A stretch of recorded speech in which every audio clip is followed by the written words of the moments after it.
নমস্কার, আমি astrologer doctor সঞ্চারী চ্যাটার্জি শাস্ত্রী। আজকের দিনে জ্যোতিষী আমরা যারা আছি তারা অনেকেই জ্যোতিষ শাস্ত্রটাকে নিয়ে মডিফিকেশন করছি। মানে একটু তার জন্য পড়াশোনার দরকার হয়, মানে ওই 6 মাস শিখে বা 1 মাস শিখে বা 1 বছর শিখে এটা যেন মানুষের ওপরে কেউ অ্যাপ্লিকেশন না করতে যায়, এটা ফার্স্ট। এর জন্য একটু ডিপ পড়াশোনা করার দরকার। জ্যোতিষ শাস্ত্রটা কিন্তু কয়েকটা পিলারের উপরে দাঁড়িয়ে থাকে। আমাদের যেরকম বাড়ি তৈরি করতে গেলে পিলার হয়, এবং পিলারটা যত শক্তিশালী হয় বাড়ির ওপরে লিন্টন ঢালাই তত শক্তিশালী হয়, বাড়ির ওপরে আমাদের যে ফ্লোরগুলো অত শক্তিশালী হয়, ছাদ তত শক্তিশালী হয়। সেরকম কিন্তু জ্যোতিষ শাস্ত্রেও কিন্তু কিছু পিলার থাকে। প্রথম পিলার হচ্ছে পুণ্য। মানে পুণ্য আমরা বলি না যে হচ্ছে তুই জীবনে কি পুণ্য করলি। পুণ্যটা অ্যাকচুয়ালি কি জানেন? সেটা হচ্ছে আমরা দেখুন ফ্রি অফ কস্টে কেউ জন্মায়নি, জন্মাতে গেলেও আমাদের অর্থ লেগেছে। সেরকম পুণ্য জিনিসটা হচ্ছে যে সমাজের কাছ থেকে বা প্রকৃতির কাছ থেকে কিন্তু আমরা ফ্রি অফ কস্টে অনেক কিছু পাচ্ছি। যেমন ধরুন অক্সিজেন, প্রথম অক্সিজেন পাচ্ছি আমরা, এদিকে হচ্ছে আমরা গাছ কেটে ফেলছি। তাহলে কি করছি? আমরা নিজেদের পায়ের কুড়ুল নিজেরা মারছি। আমরা দেখছি শহরের বিভিন্ন প্রান্তে বড় বড় কনস্ট্রাকশন তৈরি হচ্ছে, গাছ কাটা হয়ে যাচ্ছে। আমি বলবো যে আপনারা গাছ লাগান, গাছে জল দিন। প্রকৃতি আমাদের ফ্রি অফ কস্টে হাওয়া দিচ্ছে, ফুল দিচ্ছে, ফল দিচ্ছে, এবং আমাদেরও কিছু কিন্তু প্রকৃতিকে দেওয়া দরকার।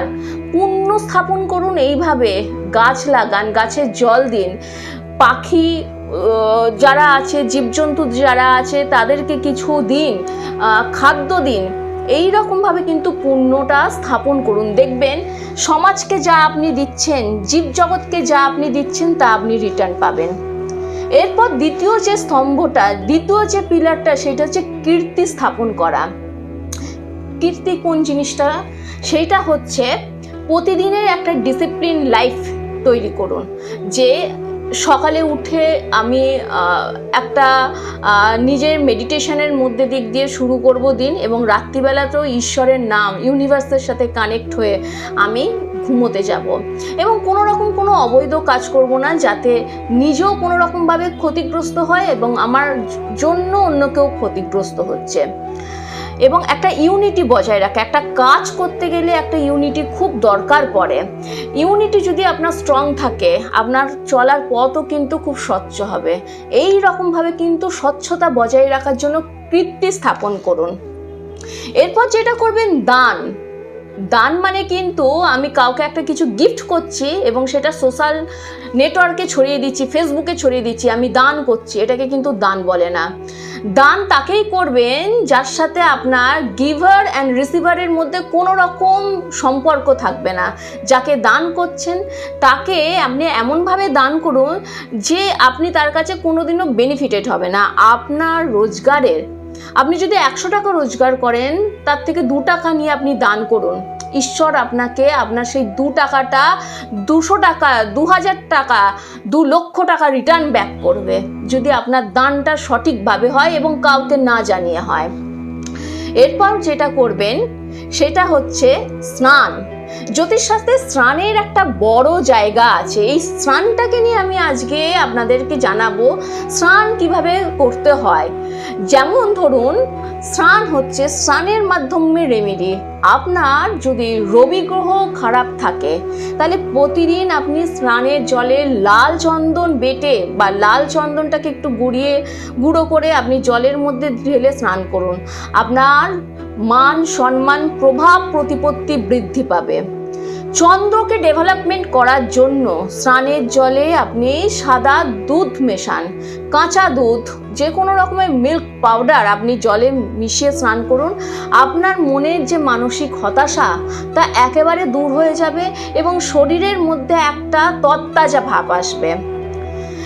চন্দ্রের পরে মঙ্গলকে এনহ্যান্স করার জন্য, মঙ্গলের পাওয়ার, মঙ্গল যে আপনাকে একটা শক্তি প্রদান করবে, তার জন্য আপনি স্নানের জলে একটা করে কেশরের পাপড়ি দিন। দেখবেন আপনার জীবনে একটা ঊর্জা আসছে।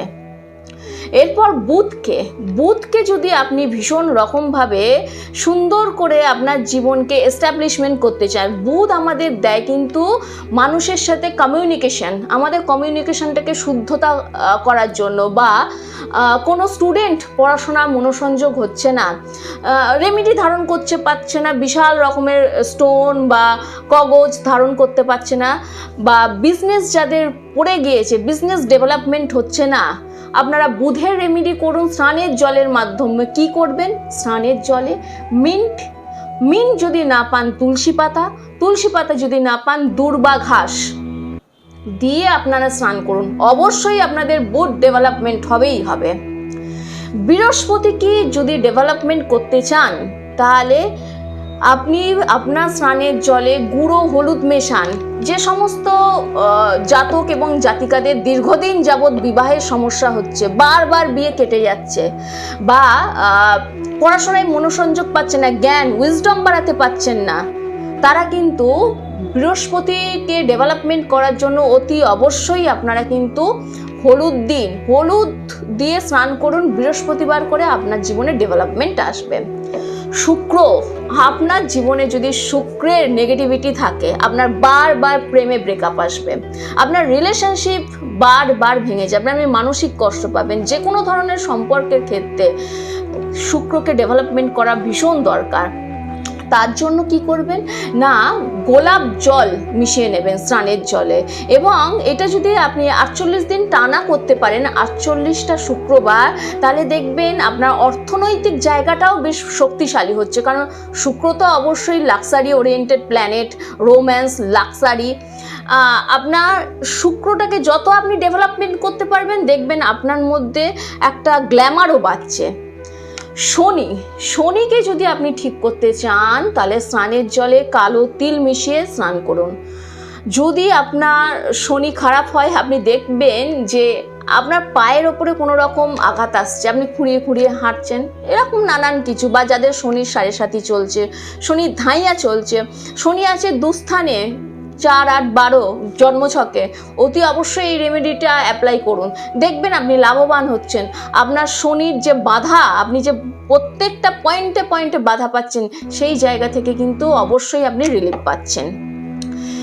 এই যে 7টা দিন, এই রকমভাবে যদি স্নানের মাধ্যমে যদি আপনারা ক্রিয়া করতে পারেন, তাহলে কিন্তু অবশ্যই আপনাদের জীবনে কিন্তু সাকসেস আসতে বাধ্য। এই স্নানের পরে এবার আমি যেটা বলবো, এটা হচ্ছে মেডিটেশন, ধ্যান করুন। ধ্যানের মাধ্যমে কিন্তু আমাদের অরা ক্লিনজিং হয়। জ্যোতিষশাস্ত্রে কিন্তু ধ্যানেরও একটা বড় জায়গা জুড়ে আছে, 7 চাকরা হিলিং যেটাকে আমরা বলি। ধ্যান করুন, জীবনে কিন্তু অতি অবশ্যই কিন্তু একটা ইউনিভার্সের সাথে কানেক্ট করতে পারবেন। এবং আর একটা জিনিস যেটা বলি জ্যোতিষশাস্ত্রে আছে, সেটা হচ্ছে ধ্যানের পর সেটা যজ্ঞ মানে কিন্তু ওই কাঠের মধ্যে ঘি দিয়ে দাও করে আগুন জ্বালানোটাকে কিন্তু যজ্ঞ বলে না। যজ্ঞ হচ্ছে আপনার ইনটিউশন পাওয়ার, আপনি কি ইনটিউশন দিচ্ছেন, আপনার মন্ত্র শক্তি কতটা দৃঢ়তা পাচ্ছে, আপনি যদি আপনার ক্রিয়াকলাপ যদি শুদ্ধতা পায়, আপনার মধ্যে যদি স্নিগ্ধতা থাকে, তবেই তো আপনি ঈশ্বরের সাথে কানেক্টেড হতে পারছেন এবং ঈশ্বর আপনার কাজটা নিতে পারছে, তবেই আপনার যজ্ঞ সাকসেসফুল হচ্ছে। এবং এই যজ্ঞটাকে সাকসেসফুল করার জন্য যন্ত্রম খুব কিন্তু এফেক্টিভ। যজ্ঞ করতে গেলে আমরা একটা যন্ত্রের উপরে যজ্ঞ করি, সেইটাকে বলে যন্ত্রম।